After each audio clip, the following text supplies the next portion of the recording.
Thanks for tuning in. I'm Scott Walter. And I'm Michael Watson. In this episode, Facebook fights with a political data firm accused of misusing its data and with conservatives who say the company has a double standard. This is the InfluenceWatch podcast.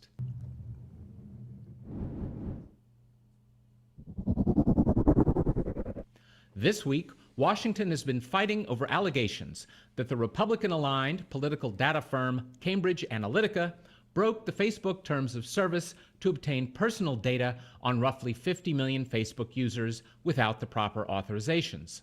The firm, now kicked off the Facebook platform, was notable for its close alignment with right-wing political donors Robert and Rebecca Mercer, and worked for the 2016 presidential campaigns, first of U.S. Senator Ted Cruz and later Donald Trump. But if the Republicans bent or broke Facebook's rules, they aren't alone in attempting to exploit the vast trove of personal information that users have voluntarily given to the tech company. President Barack Obama's 2012 re-election campaign was highly praised at the time for its use of social media data to engage in micro-targeting of likely Democratic voters using interpersonal contacts. The liberal data firm Catalyst, itself closely aligned with the Secretive Democracy Alliance, a left-wing donor conclave, exists in a legal gray area where left-of-center nonprofits, campaigns, and activists may breach legal firewalls that prohibit quote-unquote coordination between nonprofits and political campaigns. So, Mike, let's start with Cambridge Analytica. What is it? So, after President Obama wins re-election in 2012, a lot of stories come out about the sophisticated data targeting advertising operation that the Obama campaign ran. And the Republicans were terrified, I think it's fair to say terrified, that if they couldn't replicate the sophistication, the scale of Obama's targeting operation, of Obama's messaging operation on social media platforms, that would be the killer app for the Democrats for an indefinite period. So along comes this British company, which spins off an American subsidiary because there were very strict rules regarding foreign-owned political consultancies in American elections. So they spin off Cambridge Analytica, base it legally in the United States, and it comes to some prominent Republicans saying, we can counter the Democrats' killer app. We can counter the Obama campaigns and the Democrats' data operation, the knowledge that they have about all the voters who might vote for them and who might not vote for them. Yeah. And they first connected, I believe, with, as we mentioned, Robert and Rebecca Mercer, who are connected to Renaissance Technologies, which is itself a hedge fund that uses very high-tech data work for financial reasons. Robert Mercer himself, who is one of the co-founders of Renaissance Technologies, this hedge fund, he describes himself as a computer programmer. So they come to, they connect with the Mercer family, who are very prominent Republican donors. Cambridge Analytica starts up in the 2014 elections, works for John Bolton's super PAC, works for a couple of senatorial campaigns. And then as the 2016 elections spool up, because of their connections with Robert and Rebecca Mercer, they go to work for Ted Cruz's presidential campaign in 2015. Which was who the Mercers initially were backing. Right, which was the Mercers' first choice in the 2016 Republican primaries. And later on, after Cruz is eliminated and the general election begins, the Mercers change their support very prominently to Donald Trump, and Donald Trump brings on Cambridge Analytica to work alongside its in-house data and targeting operation. Okay. And who are some of the key people besides the Mercers connected to Cambridge Analytica? someone you might have heard of is the controversial former White House aide and former proprietor of the controversial website Breitbart News, Steve Bannon, who was a vice president at the company, widely believed to have been installed by the Mercers, who invested a substantial sum of money in Cambridge Analytica. Yep. Though, as I recall, he had to, when he went to the White House, Bannon had to cut ties to it. Yes. When he went into the government for a brief period, he did have to leave the company. And then the now suspended CEO, Alexander Nix, who, after all this stuff came out, was suspended by the company's board. He was the proprietor of Cambridge Analytica. Yeah, and not someone known to have particular ideological tendencies himself, more a smooth-talking Etonian. Right. A brief digression on kind of political consulting as an industry. A lot of, some people get into it because they're ideologically committed. They really believe in the free market, or they really believe in social democracy. So they decide, I'm going to help candidates who support my beliefs get elected.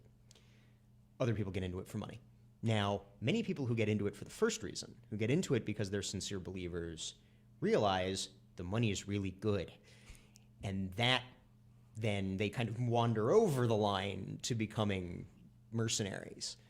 But Nix does not, all the reporting I've read seems to suggest that Nix kind of started in the mercenary camp, that he was not, an ideologically committed populist who then, decided I'm going to use my expertise to get populists elected and to win populist campaigns.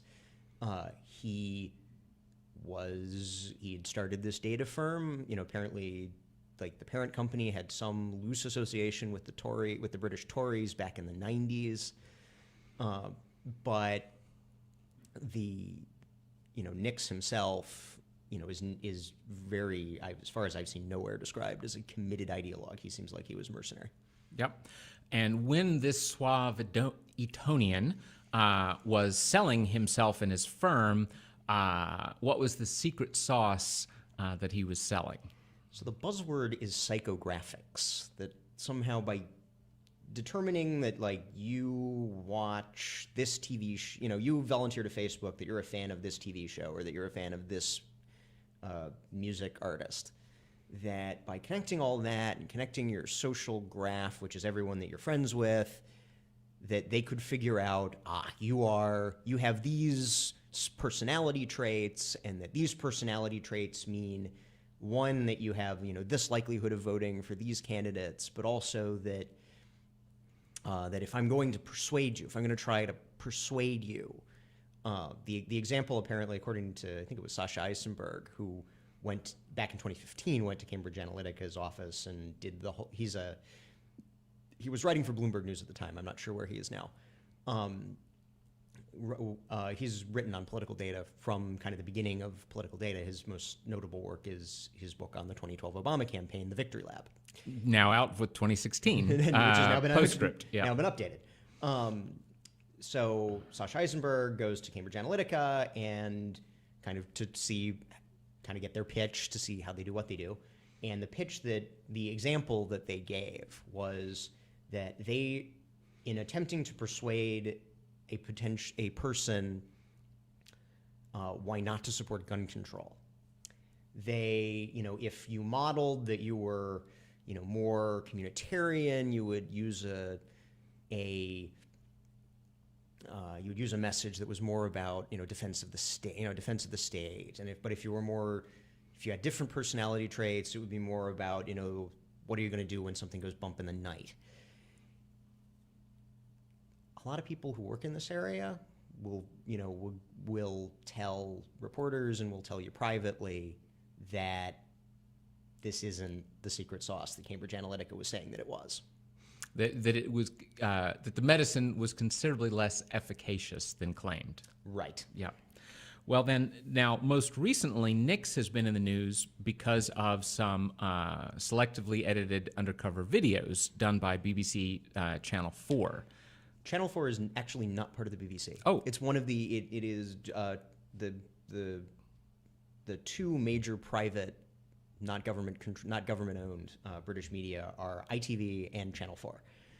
So yes, Channel 4 makes this selective, the selectively edited undercover video in which Nix sits down with someone to pitch somebody, or somebody who is claiming to be a person who wants to hire Cambridge Analytica for a campaign, and Nix goes on that that they can solicit Ukrainian hookers to get the opponents compromised. This was not an not for an American election. It wasn't set up that way, but Cambridge Analytica and its parent company work around the world in elections. And in that, they are not alone. One of America's major service exports is political consultants. Jim Messina, who ran Obama's 2012 campaign, worked for David Cameron, the former Prime Minister of the United Kingdom.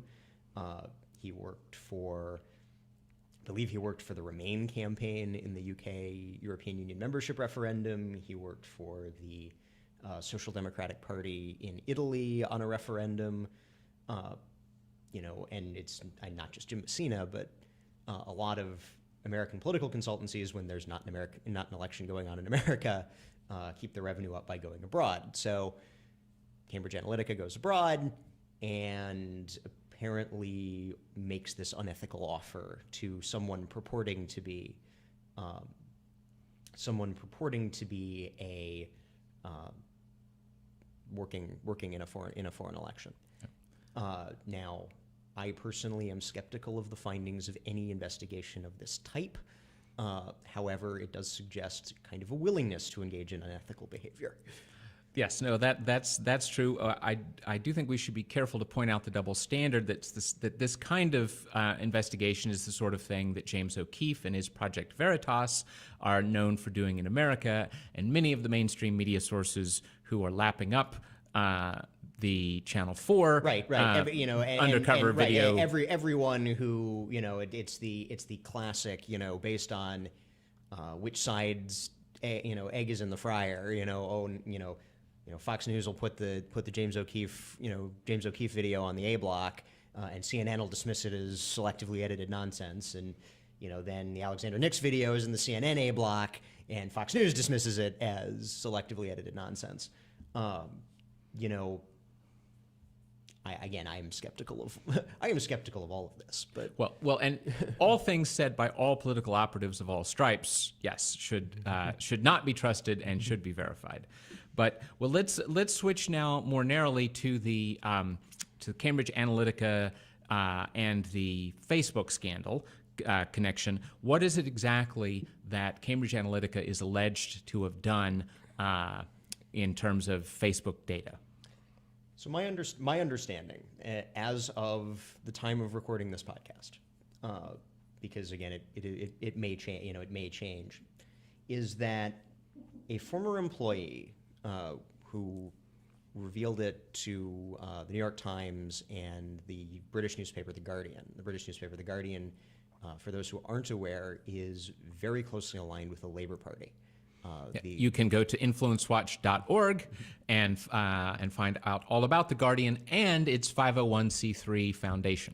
Right. So he goes to The Guardian and The New York Times and alleges that Cambridge Analytica managed to acquire a considerable amount of Facebook data by, let's say, under false pretenses. That's the allegation. That this academic gentleman by the name of Alexander Kogan created this personality test app back in, I think it was 2014, and then as a condition of using it, that it would gather data on not just the user but also the user's Facebook friends. And what Kogan told Facebook is that he was using it for academic purposes. And that was a lie, or that was a misrepresentation. So that Facebook has said violates our terms of service. That got Cambridge Analytica booted off the platform. They can no longer run advertising. There are some allegations that may violate British data protection laws, which are really, really strict. So that has gotten Cambridge Analytica into boiling water. And while it's important to say that I remember reading about this story at least a year or two ago. I mean, the news that Cambridge Analytica and Kogan had done something like this has been circulating for a good while. I have read rumors about it going back as early as 2015, shortly after this app was created and the data was collected. Now, apparently, what Facebook is saying is that they realized that Cambridge Analytica had misled them. They went to Cambridge Analytica and said, you have to delete all the data. Cambridge Analytica said, okay, we'll delete all the data, and then they didn't. This is what Facebook is alleging. So, obviously, if they did that, then Facebook, like any social media platform, Facebook is owned by its owners. And it is their bar, it is their rules, and if you break their rules, they will throw you out. Now, we will have an argument about whether there's a double standard in deciding who they throw out. But be very clear. On any social media platform, you are not standing in the city park, and you do not have the First Amendment right to say whatever you want. You are in somebody else's bar, and if you're breaking the bar's rules, the barkeep can throw you out. Yep. A Facebook whistleblower, Sandy Paralykis, who's been talking to The Guardian and other reporters helping to break the latest version of all this story, one of the points, he actually quit even before this time. I believe it was 2012 that he quit, but he had worked at Facebook and he had seen that lots of apps were doing this sort of thing, and he kept complaining to his employers. And he also makes the point that Facebook's terms of service include their right to go to any developer like Kogan and the rest and not only say, we don't want you to do X, or we want you to promise us you will not do X, but to demand audits of what they had done. But in fact, Facebook pretty much never did that, including certainly in this case. And it's important to note something about your interaction with Facebook, your interaction with any social media platform. Unless you are paying a subscription, you are not the consumer. You and your data are the product that company is selling not only to political advertisers, but to everyone who will buy it. Yes. Mostly commercial businesses. So what happen? What happens is that you freely volunteer your personal information to these platforms, and then the platform collects it. Advertisers, and again, if you ask what kind of company is Facebook, ultimately it's an advertising company. It is selling advertising space. It has your eyeballs. It is selling a share of your eyeballs to people who want to sell you something. Yes. Now, the other question, of course, is to go back to that same whistleblower, Paralykis. I have not seen definitive evidence of, and Facebook certainly hasn't produced definitive evidence of how many developers of other apps were doing this sort of thing where they get somebody to sign up to their app and then they grab that person's friends list, essentially. And in 2015, Facebook changed its own rules and made it much harder for that to be done. According to the whistleblower Paralykis, his guess is that there were tens of thousands, maybe hundreds of thousands of apps that did the sort of thing that Kogan and Cambridge Analytica allegedly did. Right, and let's make something clear. A lot of the media has, of course, because it involves the Trump campaign, again gone into sort of a frenzy. The whistleblower who went to the former employee of Cambridge Analytica went to the Guardian. The Guardian headlines it that he says he built Steve Bannon's psychological warfare tool. I'm making air quotes. And that the techniques are hijacking the profiles of millions of Facebook users. Newsweek proving that it's worth the $1 that it was paid, that its current owners bought the entire magazine for. went so far as to say it was using Facebook data to snatch the election for Trump. That's not really what happened. To the extent that Cambridge Analytica's psychographic techniques even work, this is just the Facebook business model.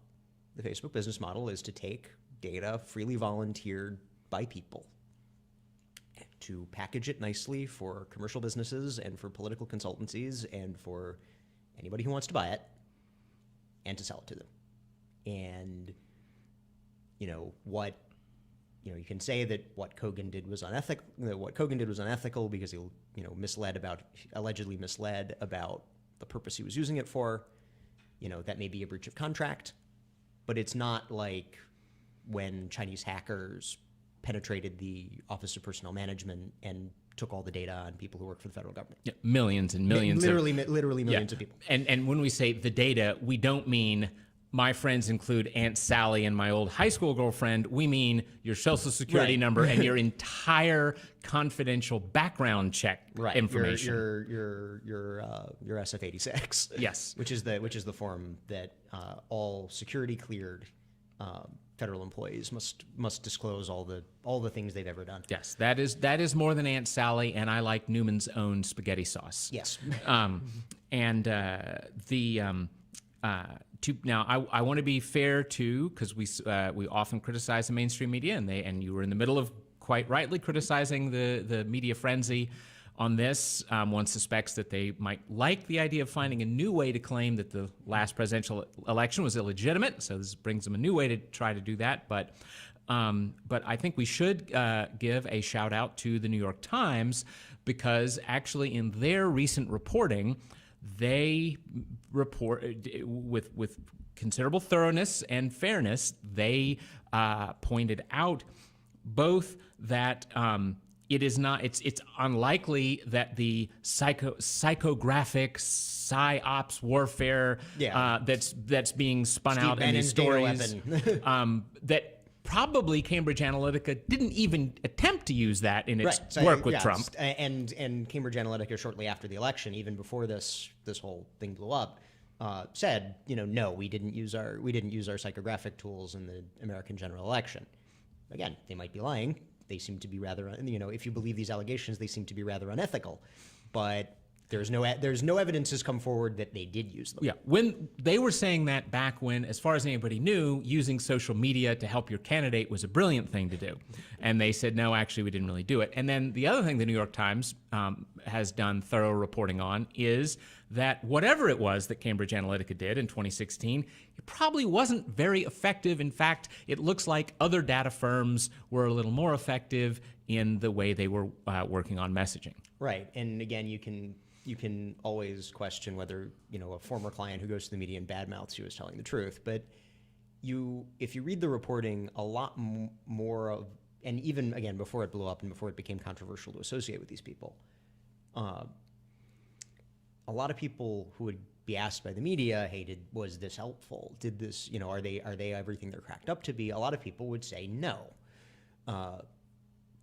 It's hard to find a former client or who would go to who, when questioned by the press, would say, yeah, Cambridge Analytica really helped us win our election. It seems that there may have been a little bit of snake oil salesmanship going on. Yeah, well, which, again, proving the rule that any political operative of any stripe is almost certainly telling you that he's bigger, badder, and more dangerous than he is. I mentioned that that political consulting tends to promote a mercenary ethic. Yes. Now, I want to take just 1 second, and because we talk in the media in general talk about micro-targeting and this, that, and the other. I'm not sure the average person has too clear a grasp on what's even involved here, but it's typically it's not that exotic. It's targeting emails with particular messages to particular demographic groups, or Facebook advertising to them, or Google AdWord advertising. Jim Garrity of the National Review, in one of his morning newsletters, discussed one of the ways that micro-targeting was done in 2004, and it's a little bit easier to make sense of back then, when it was all, when the newspaper was still a paper. what the Bush campaign did was, the George W. Bush campaign did, was they went to Garden and Gun and Guns and Ammo and got magazines and bought their subscriber lists, which are available to advertisers, and then went through those lists, collated those lists, and messaged them on hunting issues and gun rights issues, so that the Bush campaign was able to tell these people things they wanted to hear. Yeah. So one of the points about one other way microtargeting gets used is also people's cable boxes. So if they know that Mike Watson, well, let's pick your example there. Let's say Mike Watson loves watching hunting shows, so there's a good chance that he cares about the Second Amendment. So his cable box is identified and sent nice Second Amendment advertising in hopes that that will encourage Mike Watson to go out and vote a Republican in November. So those are the kinds of ways that they're reaching people. And then, of course, the point of this is that in elections, you have to be worried about positives and negatives. So you want to increase enthusiasm with positive things among your own people. If you can, you'll be happy to suppress enthusiasm for the other side. They don't have to vote for you. It's good enough if some of them will just stay home and not vote for your opponent. So you're trying to move both those kinds of things. The other thing you're trying to do is you're trying not to inflame other people. So if I buy a television ad on the Super Bowl on the Second Amendment, I will reach Mike Watson, who loves hunting and supports the Second Amendment, but I'll also reach suburban moms who are terrified of all things gun, and I'll have a backlash. So micro-targeting allows you to be right. minimize that. It allows you to tailor your message to the people you want to hear it. Rather than, again, use your example of buying a Super Bowl ad, you get everyone. And that means that you're going to put your message in front of people who want to hear it, people who don't care, which is just wasted money, and people who are repelled by it. And that is worse than wasted money. That's money that you just spent helping your opponent. Yeah. And the one final thing on the just the nitty-gritty process of this, because this is something that I've seen talked about almost nowhere, but it's actually incredibly important, and it's definitely an area where the Democrats and the left are way, way ahead of the Republicans, and that is the real value of micro-targeting comes in first testing messages and messengers. So, and they literally do it like a drug test. If there's a new drug to be tried.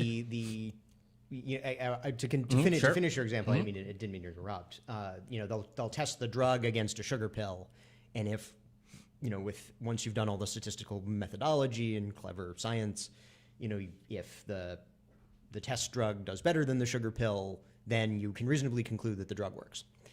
So in advertising, and this again doesn't just apply to political advertising; it also applies to regular commercial advertising.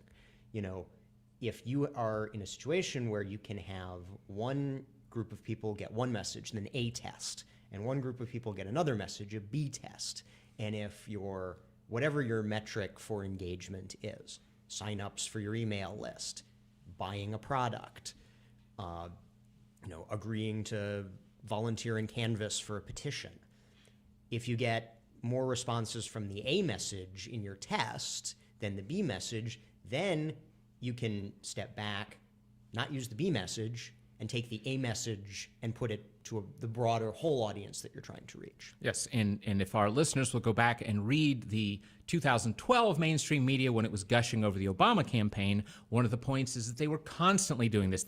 With things as little as the subject line of emails would get tested and tested and tested. So for the past couple of election cycles, a lot of people have made fun of the Democratic Congressional Campaign Committee's emails, the triple match kittens. That's all A/B tested. They raise lots of money from small dollar donors using those stupid emails. That's the kind of thing that you can do with micro-targeting.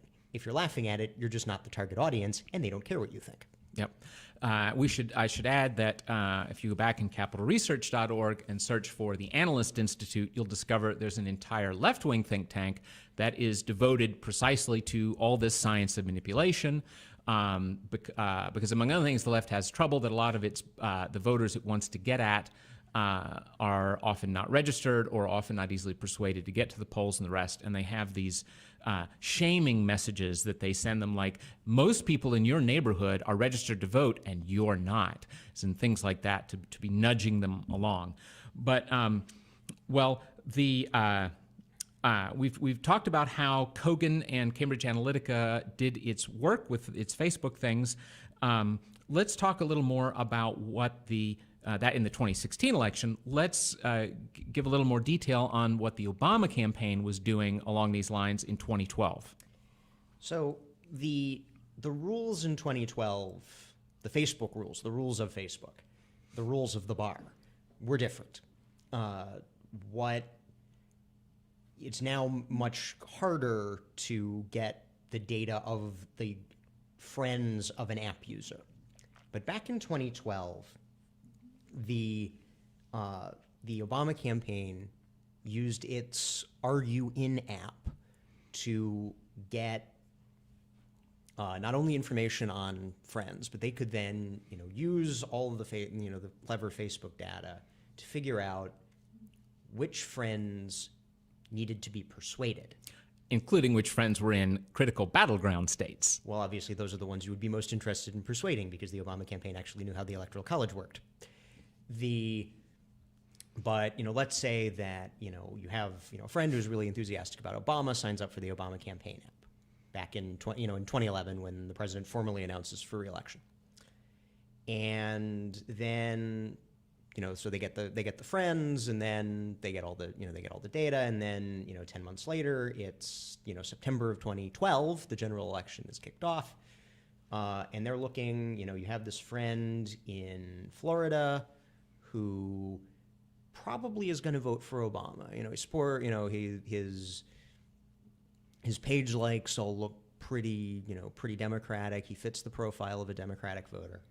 But he also fits the profile of somebody who's lazy and might not vote. So then the Obama campaign app would tell the user, the friend who kicked off this whole cycle, remember to nudge Steve and remind him how important his vote is and how important it is that President Obama be reelected. And the level of sophistication that the Obama campaign was able to get at this was such that Sasha Eisenberg, who I mentioned earlier, was that the Obama campaign could, perhaps slightly exaggeratedly, but reasonably claim that it may know the name of the 69 million or so people who voted for Barack Obama in 2008. And the level, and one of the Obama campaign veterans as all this is blowing up about Cambridge Analytica, went on Twitter and actually discussed some of the level of sophistication that they had with their app. So I'll now quote. This is from Carol Davidson, who is the project manager on the Obama campaign app, the Are You In app. Facebook was surprised we were able to suck out the whole social graph. Yeah, and social graph means the friend list. The friend list and your friend's friend list and all the connections between friends. But they didn't stop us once they realized that's what we were doing. They came to the Obama campaign office in the days following election recruiting, and were very candid that they allowed us to do things that they wouldn't have allowed someone else to do because they were on our side. Yeah. Now, that, by the way, fascinates me, as since we often talk campaign laws and the rest, there is at least the serious question here of whether this constitutes an in-kind contribution to the campaign. An in-kind contribution, for those who are unaware, is when instead of giving you money, I give you stuff, or I give you services. Yes, pollsters have to be careful. You can't, if you're a public charity that conducts a poll, you cannot simply slip that to your favorite Senate candidate on the side. You have to make it available to the public. And proving that all sides are naughty. In 2014, a Republican 501c4 was conducting polling and was putting out publicly on Twitter, so anybody could find it, and this is how they got caught. But it was all very, it was in this sort of secret code. That way the campaigns would know, the polls says this, but that people looking around on Twitter wouldn't know where to look, and two, wouldn't know necessarily what the code meant. of course, they got caught, which is why I'm telling you this. Yeah. Well, when Mark Zuckerberg goes in front of the Federal Election Commission to testify on all these things, which I believe he's scheduled to do June 27th, I certainly hope that the Obama staffer will also be testifying about her interactions with his company back in the 2012 campaign. I want to make two distinctions on this too, and that is, one is that the allegations against Cambridge Analytica are that it pulled out the data on friends of people and then tried to figure out how to message to them and the rest. That's the full extent of even just the allegations. Yeah, and that they did so under false pretenses. Yeah, and under false pretenses. But in the case of the Obama campaign here, they went a step further, and they didn't just take your friend information and hope to calculate how to do something with your friends. They were pushing you to do particular things with those friends. Instead of saying, okay, now I know this. Now I know all the sophisticated data about you. Here's the message I'm serving you, paid for by Donald J. Trump for president. It's, I'm going to serve to your friend. Let's call him Bill. I'm going to tell Bill, hey, tell Steve that it's important that, Steve get his health care through Obamacare. And then Bill goes to Steve, and Bill says, Steve, I know you've been sick a couple times. Obamacare is really good for you. And the clever thought is that when you see ad paid for by whoever for president, okay, there's a, you discount in most adults know, okay, this is an advertisement. This is not, that this is just an ad. Your friend comes and tells you something. That's an interpersonal interaction. That's someone you trust. That seems organic. And what the clever insight of the Obama campaign was that by promoting these interpersonal interactions, they could have not only an effective message that they had A/B tested, 3,700 times, but a messenger who could deliver that message. Yes, because even interpersonal communications are trusted not only more than campaigns, but also more than just the news media. So better even than being able to work the news cycle. Better even than serving up, the New York Times says vote for Obama. Yeah. And then one other distinction I want to make here is, and this I've never seen the full numbers on, but the numbers for Kogan's initial survey participants, from which Cambridge Analytica then supposedly went. Supposedly got the data. Yeah, so the people who took Kogan's initial test, which then had their own friend lists scooped up, supposedly by Kogan and Cambridge Analytica. That was 270,000 initial participants, which supposedly yielded about 50 million total Facebook users. Now, so 270,000 yielded 50 million. The Obama campaign's 2012 app that we've been talking about had at least 1 million initial users or participants. And I haven't seen anybody give a very clear estimate of what that translates to, but I have to think that 1 million is a lot more than 270,000. So presumably, right. It probably doesn't scale linearly because there weren't 200 million Facebook users in 2012, probably in the U.S. In the U.S. But there are. We can reasonably estimate that there were more than the 50 million that the 270 netted, and certainly as a proportion of the Facebook user world. Yes, especially since just typically, of course, the left side of the spectrum skews younger, which skews more in use of social networks. But anyway, well, I want to move to another topic here, which is before Cambridge Analytica, before Facebook, or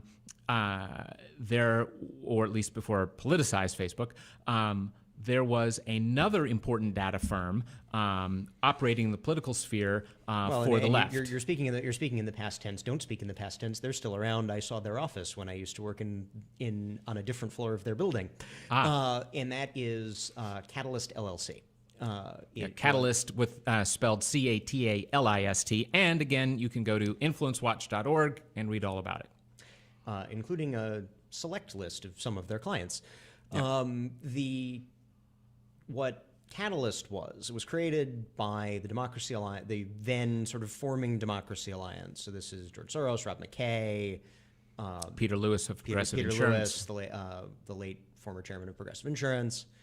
Harold Ickes, I think, was involved, the former Clinton White House bagman. And it was created because the Democrats, the left, felt that they had fallen behind the George W. Bush campaign and the Republicans in identifying voter contacts and doing this micro-targeting stuff. So all the a lot of the big labor unions, a lot of the environmentalist groups, Democratic political campaigns, Planned Parenthood have contract with Catalyst, which has these databases of information on voters. Yeah, and we should say it's Catalyst LLC, which is to say it's a for-profit company, and therefore there is none of the disclosure requirements that fall on the various flavors of 501c3, 4, and 6. 501cx. And the Democracy Alliance is very aware of this. In 2014, they gave a presentation, Committee on States, which we discuss on InfluenceWatch.org, which is the sort of state-level counterpart to the Democracy Alliance, was giving a presentation at the Democracy Alliance meeting, and they had a PowerPoint presentation that they foolishly let slip into the hands of Lachlan Markay, then of the Washington Free Beacon, and in it, there's this little diagram where it shows that there's this firewall between political campaigns and explicitly partisan activity and nonprofits, 501cx, but especially C3, which can't do any electioneering whatsoever. But one of the ways to get around the firewall was data analytics and research LLCs. And who was the big data analytics and research LLC on the left? Catalyst. So, which is to say, legally, it is verboten for a 501c3 or a 501c4 and whatnot to coordinate its work with a particular political campaign. Right. If I'm a C3, I can't electioneer at all. If I'm a C4, I cannot call up your campaign and say, hey, what message should I test? What should I test? I have $500,000 to spend on ads. And it's a little different. I'm not super certain on 5s and 6s, but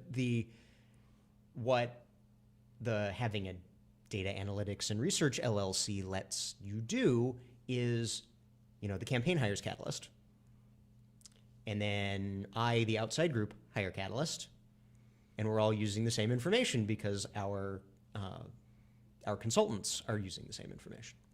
Yep. There also has been the allegation, the FEC did not sustain it, but the Federal Election Commission did have complaints from some of folks on the fighting against the Catalyst's candidates that Catalyst was providing this kind of data service at below market rates to nonprofits and the rest, precisely because George Soros was making multi-million-dollar investments, which would be naughty, because that would be if that was used in an election campaign, that would be an in-kind contribution, and if you don't report an in-kind contribution, then you get in trouble. Yes. So that was in 2015 that those allegations were made. Well, to pull back to the bigger picture here, you've just gotten into these complicated campaign finance laws that we have, and probably all of these controversies have a lot to do with those highly complex campaign finance laws. Correct? Yeah. So back in the ancient times of the 1990s, what you could do if you were a rich guy and you were really committed, either for interest group corrupt reasons or for I'm just an ideologue reasons, that I really want the Republicans to win, let's say. You could write a very large check to the Republican Party, the Republican National Committee, and it was called soft money. And the Republican National Committee, as long as they didn't just pass that on to campaigns, could use it for whatever they needed it for. In 2002, a law was passed called the Bipartisan Campaign Finance Reform Act. Better known as McCain-Feingold. Known as McCain-Feingold after its sponsors, Democrat Russ Feingold of Wisconsin and Republican John McCain of Arizona, that banned that sort of thing. And what the fatal conceit behind, obviously, the bipartisan campaign, obviously McCain-Feingold, but also kind of our whole superstructure of campaign finance laws, is that money always finds a way. So even before Citizens United, the Democrats formed Americans Coming Together with the AFL-CIO, Soros, some of the other major liberal donors to try to defeat George W. Bush. And then once, and the Democrats formed the Colorado Democracy Alliance and the Democracy Alliance to organize their donors into a concerted activity. And then in 2010, Citizens United comes out, which says A that Supreme Court decision. Supreme Court decision in Citizens United versus FEC, which, let's be clear, what matter at issue was Citizens United, which is a 501c4. Yeah. 501c4 conservative group made a documentary about bad things Hillary Clinton had done when she was running as a candidate in the primary elections. And they were told you cannot air it because it's too close to the election. And the Supreme Court ruled 5-4 that was not acceptable. That was a violation of free speech. And as a result, as long as there's no coordination, that I don't call your campaign and say, what message should I use? That you can spend as much money as you want promoting a message about political issues or political candidates, regardless of how close it is to an election. The problem with combining Citizens United and McCain-Feingold is that now rich people who have either ideological or interest group reasons to spend lots of money on politics is that they basically try to create their own private political machines. Yeah, we've made it illegal for them simply to support a political party. We've made it illegal for them to work through the formal party mechanisms. So they create these sidecar parties. We discussed two of them in episode 9, where we discussed the Koch Seminar Network of the Libertarian Republicans, Charles and David Koch, and and obviously we discussed George Soros, who is one of the major players in the Democracy Alliance, which is instead of it being private to one guy, it's private to a few dozen. There also is Tom Steyer's Next Gen Climate Networks. Perhaps the closest analog to what we're discussing today with Robert and Rebecca Mercer is Tom Steyer's Next Gen, which are a series of PACs and 501c groups that are push a left-wing environmentalist approach. And the reason that a lot of people think Cambridge Analytica was as prominent as they were is that they were seen as a cog in the wheel of the political machine that Robert and Rebecca Mercer were building. Which also included Breitbart News. Which included the controversial website Breitbart News, which Steve Bannon chaired while he was VP of Cambridge Analytica. Yeah. So our laws have, or better put, many people now will jump up and down screaming that it's terrible that the Kochs have so much influence on our politics, but of course the people who scream that tend to be the ones who insist on precisely the campaign finance regulations that screwed up the old traditional machine of parties. And their solution is, get rid of Citizens United. Well, the problem is then there's, Capital Research Center, which puts on this podcast and InfluenceWatch.org, released a report on the flows of money in politics before and after Citizens United fairly recently. And what we discovered is that the Citizens United money, the 501c4 advocacy groups, dark money, I put in air quotes, the biggest change in the money flows before and after the Supreme Court handed down its decision in 2010 was that the 501c3 non-electoral public policy world of think tanks and whatnot. Think tanks, organizations like Capital Research Center got a lot bigger. I believe it doubled or tripled in size, and it was already the biggest pot of money. Money always finds a way. And then the other lesson here is that if you are building a private political machine, if you're getting in bed with sleazy people who do sleazy things, as it seems that Alexander Nix might have been, then that's going to rebound on you, and that's going to rebound on the institutions that you build. Yep. And the irony is that on the one hand, that's an argument for trying to maintain high ethical standards, but you don't even necessarily have to be particularly fussy on the ethical side. It may suffice just to be fussy on the pure expediency side of, okay, Mr. potentially very sleazy political operative, can you show me, demonstrate to me that if I go along with you, it's even going to make a big difference? If you take it as seriously as you take your business, do you get in this situation? Yeah, what businessmen, when a vendor comes to a sharp businessman, the vendor is grilled ruthlessly to demonstrate that he has something of value. Grilled ruthlessly from a position of knowledge.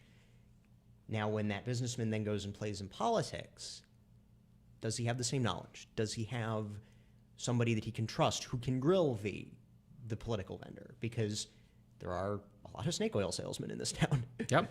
Well, let's. We're running out of time. Let's talk about what are some of the likely repercussions from all of this scandal and controversy for Facebook. So, I'll try to be as quick as possible on two points.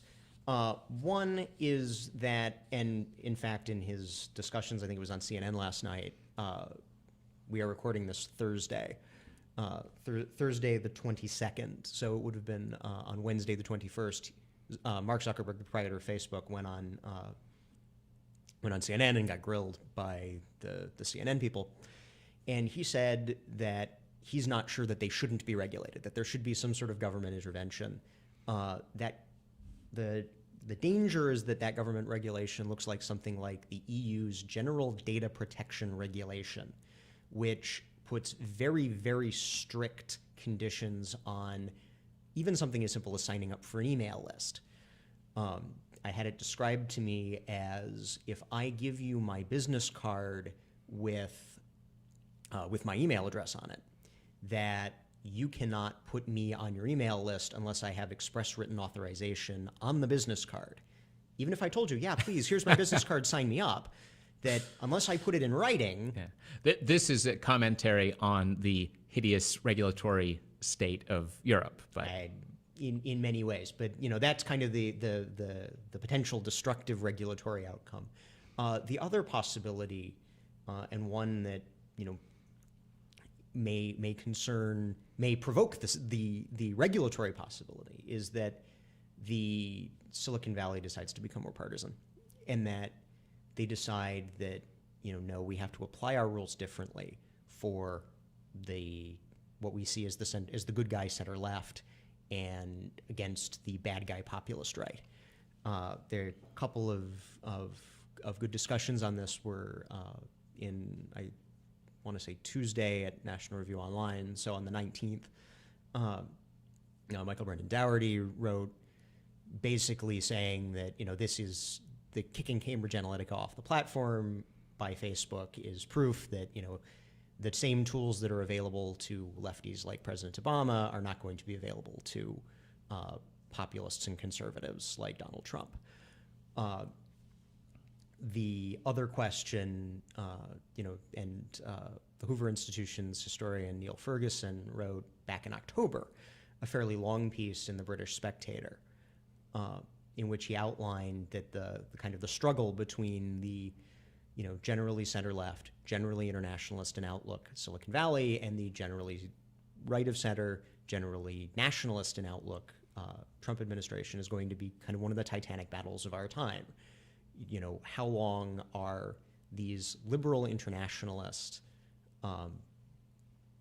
platforms going to allow populist nationalists to use them, knowing that, and this is kind of the premise of Ferguson's book that he's pitching, is that when you introduce new technologies, new communications technologies, it breaks down hierarchy and creates the sort of, for lack of a better word, anarchy that we see in the online space. That it happened before. It happened when Martin Luther was printing theses on printing presses and provoking the Protestant Reformation. Ferguson wonders, again, whether if the platforms do decide to partisanize, whether the right will go after them. I have seen absolutely no evidence that if if put in a position between political expediency and ostensible principle, that Republicans would choose anything other than political expediency. Yeah, I mean the principle of opposing regulation. Yes. Well, I will say I was very disappointed in Zuckerberg's official comment that he made on all of this yesterday, precisely because he spent a great deal of time talking about Cambridge Analytica and fed the mainstream media narrative that really that's the only controversial thing to be concerned about in all of this, which is just as we explained. And why would he say that? Because Facebook's entire business model relies on it being only about Cambridge Analytica. Yes, that he or as I put it in an op-ed that's coming out, I think tonight or tomorrow, when Zuckerberg. Disagreeing with the media narrative is not going to help Zuckerberg deflect the heat he's going to get when he testifies, as he well may be forced to testify in front of the Federal Election Commission and the Senate Judiciary Committee and the European Parliament and the British Parliament and several other entities to be named later. Yes. Well, that's our show for this week. I do want to say that if you are following the news about this week's big rally over gun control, you should catch our episode 15, where we go into detail about both sides of that. But if you are listening to this on iTunes or Stitcher, please know that we broadcast a live video version of this podcast at 10 a.m. on Thursdays on Facebook Live and YouTube. You can find our pages by searching Capital Research Center. And if you're watching the video version, we encourage you to subscribe to the audio on your preferred podcast platform. We'll see you next week.